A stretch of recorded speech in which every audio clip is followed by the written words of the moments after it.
Information on the federal workforce fallout that is affecting many of you and your families at home. Tonight, we're hearing from a FAA employee who says that he's been laid off.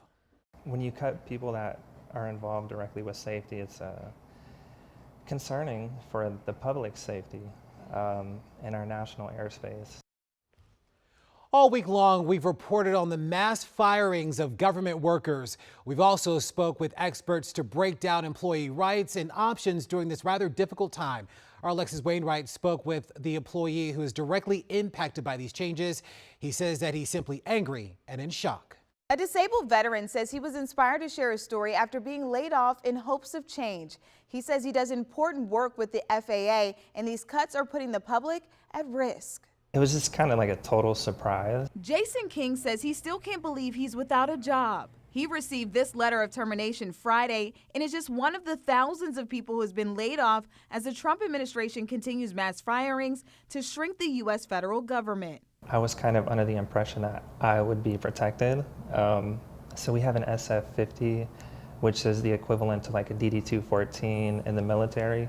King says he was coded for exemption because he's a disabled veteran. My unit directly with the FAA is directly involved with safety. He's worked with the Federal Aviation Administration for about 7 to 8 months. On Thursday, the Trump administration intensified its efforts by ordering agencies to lay off nearly all probationary employees who have not yet gained civil service protection.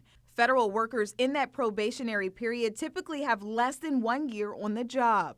The workforce reduction is a campaign promise Mr. Trump made to shrink the size of the federal government and reduce the federal deficit. It just really makes me worry that they're cutting very essential people.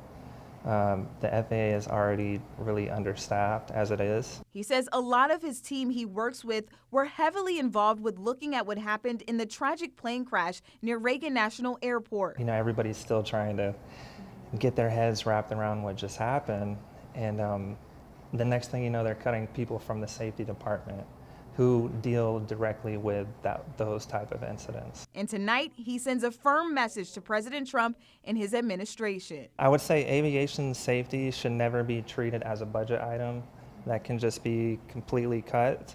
Weakening the FAA's safety workforce threatens public trust and increases the likelihood of future accidents. And there are more agencies that are expected to follow suit. King tells me during his last day of work, there was a list of 500 workers who were being considered to be cut from his office. Alexis Wainwright, WUSA 9.